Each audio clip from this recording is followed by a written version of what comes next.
나야 끝.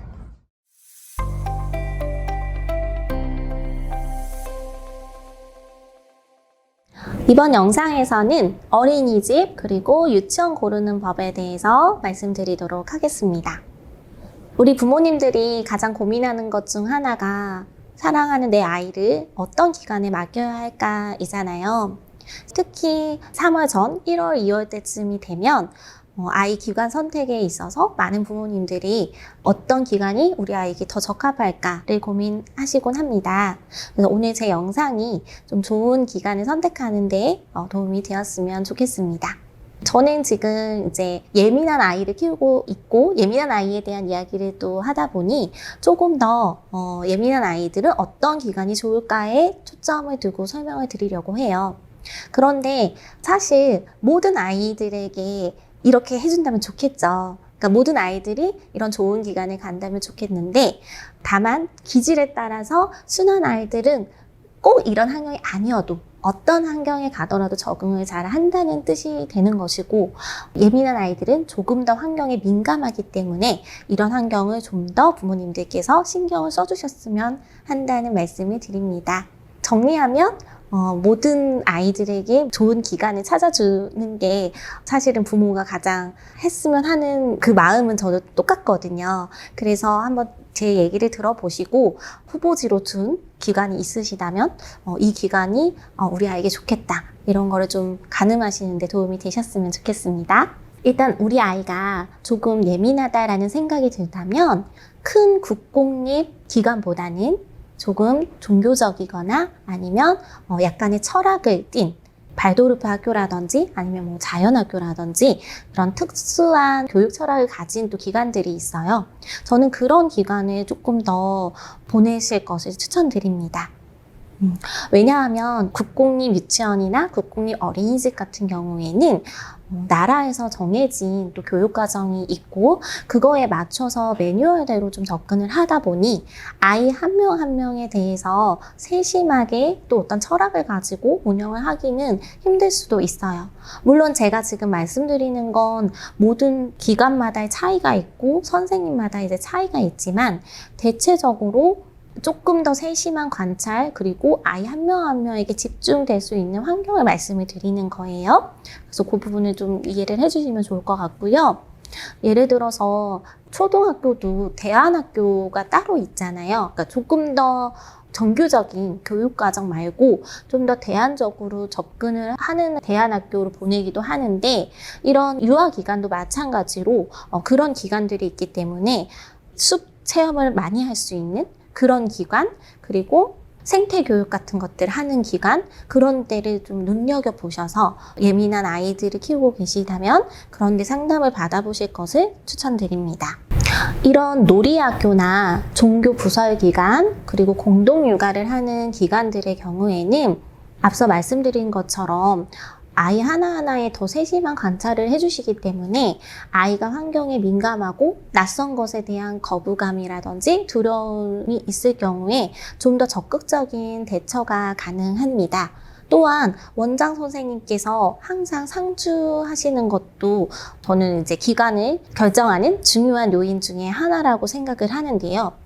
국공립 원장님들은 교육청이라든지 출장을 가는 일이 생각보다 많습니다. 물론 이제 임용을 통과하신 선생님들께서 아이를 케어하신다는 장점이 있겠지만 그 기간 안에 또 원장 선생님이 계시지 않고 선생님들끼리만 계셨을 때 어떤 돌발 사항이 발생하게 되는데 그걸 대처하기가 어렵다는 점 그런 것들도 다 고려하셔서 원장님이 얼마나 오래 계시는지 상주하고 계시는지를 점검해 보시는 것도 잊지 않으셨으면 좋겠습니다.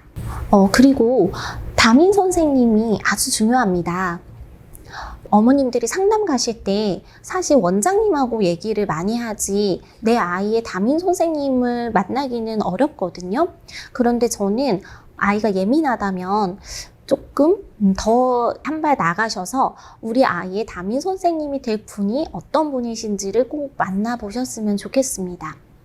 초등학교 들어가는 순간부터 담임 선생님도 그렇고 학교도 그렇고 부모가 선택을 해줄 수가 없어요.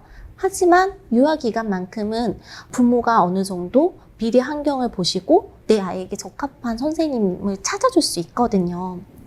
사실 아무리 좋은 원장 선생님이 계셔도 담임 선생님이 아이하고 맞지 않게 되면 그것도 정말 문제가 되거든요. 그러니까 아이를 가장 오래 보시는 건 담임 선생님이고, 아무리 그 원장님의 철학이 뭐 좋고 그런 기관의 환경이 좋다 하더라도 담임 선생님이 아이를 잘 돌봐주실 수 있는 분이 아니라면 그건 정말 저는 과감히 다른 기관을 또 상담을 하셔야 된다고 생각을 해요. 그래서 담임 선생님이 얼마나 아이를 사랑으로 돌봐주시는지, 그리고 예민한 아이의 경우에 또 처음 낯선 환경에서 적응하는 게 좀 쉽지 않기 때문에 경력이 많은 선생님이 아이를 좀 잘 돌봐주시는 그러한 사랑과 노력이 필요하기 때문에 그거를 정말 저는 중요하게 생각하는 요소 중에 하나거든요. 그래서 담임 선생님 꼭 만나보실 것. 그거를 좀 강조드리고 싶고요. 또 하나 팁을 말씀드리면 기관에 방문하실 때, 상담을 가실 때 꼭 아이와 동행을 하시기를 추천드립니다. 무슨 말이냐면요. 어떤 부모님들은 상담해야 되는데 아이가 옆에 있으면 말을 제대로 못하니까 일부러 아이를 놓고 가시는 경우가 있어요. 그런데 사실 아이를 데리고 가야 그 아이를 바라보는 선생님들의 시선과 표정과 아이를 대하는 말투, 이런 것들을 정확하게 파악할 수가 있거든요. 그래서 저의 경험을 좀 말씀드리면, 저희 아이를 딱 데리고 갔을 때 결국 제가 선택한 어린이집이었는데 눈에서 막 꿀이 떨어지시는 거예요. 저희 아이를 바라보는 그 눈빛이, 그거는 정말 이분은 정말 아이를 사랑으로 대하시는 분이구나, 제가 그거를 몸으로 그냥 느낄 수가 있었거든요. 근데 만약 저 혼자 갔다면 그런 감정을 느낄 수가 없었겠죠. 어른을 대하는 것과 또 아이들을 대하는 게 선생님들이 또 다르기 때문에 아이를 동행하는 건 정말 중요한 부분 중 하나라고 생각하고요. 또 하나는 아이가 생각보다 자신이 있을 곳을 정말 영리하리만큼 잘 찾아냅니다. 그러니까 그 기관에 갔을 때 아이가 편안해하는지를 눈여겨보실 필요가 있어요. 예를 들면 빨리 나가고 싶어 한다든지 뭔가 아이가 불편해할 수도 있고, 반면에 굉장히 거기에서 오래 놀고 싶어 하고 거기 있는 놀잇감이라든지 교실에 호기심을 가지고 계속 있고 싶어 할 수도 있거든요. 저희 아이 같은 경우에도 마음에 드는 어린이집에 갔을 때 굉장히 놀라울 만큼 오래 거기서 있으면서 나가고 싶어 하지를 않아 했어요. 그것 역시 저 혼자 갔으면 아마 발견하지 못했을 부분인데, 아이가 아이 스스로 자기가 갔을 때 편안한 환경을 또 찾더라고요. 그리고 자기에게 어떤 선생님이 정말 잘해주는 거를 예민한 아이들은 좀 직관적으로 아는 것 같아요. 느끼는 것 같아요. 그래서 기회가 되신다면 상담하실 때는 아이랑 같이 동행하실 것을 추천해 드리고요. 이런 부분 외에도 제가 좀 추천드리고 싶은 거는, 아이와 걸어서 갈 만한 곳이면 더욱더 좋겠다. 무슨 말이냐면, 예민한 아이들은 다른 영상에서도 말씀드렸지만 휴식 시간이 굉장히 중요하거든요. 그리고 또 자연에서 놀이하는 걸 굉장히 좋아해요. 그런 시간이 반드시 필요하기도 하고요. 걸어가면서, 엄마와 함께 아침에 걸어가면서 아이가 얘기 나누고 또 자연을 관찰하고, 이런 것들도 아이의 심리적인 안정을 위해서 중요한 부분으로 들어가기 때문에 차를 그냥 태워서 보내는 것보다는 집에서 좀 걸어갈 수 있는 곳을 찾는 것도 하나의 팁이고요. 그리고 좀 전에 말씀드린 자연에서 이런 놀이하는 거, 그리고 뭐 숲을 체험한다든지 생태 교육을 한다든지, 그런 부분들이 교육과정 안에 많이 들어있는 기관을 찾아주셨으면 좋겠어요. 예민한 아이들은 온 그 감각이 다 세상에 열려있기 때문에 실내 안에서 너무나 또 학습적인 걸로만 되어 있다면 그게 굉장히 아이에게는 힘들기도 하고, 또 아이의 잠재력을 발현시키는데 좋지 않다고 합니다. 그래서 많이 관찰하고 자연 속에서 환경을 이렇게 만들어줄수록 아이는 더욱더 재능을 발휘할 수 있기 때문에 부모님께서 요새 뭐 영어 유치원도 있고 놀이학교도 있고 정말 다양한 범주가 있잖아요. 내 아이에게 맞는 게 뭔지를 찾으시는 게 저는 아주 중요한 부분이라고 생각을 해요.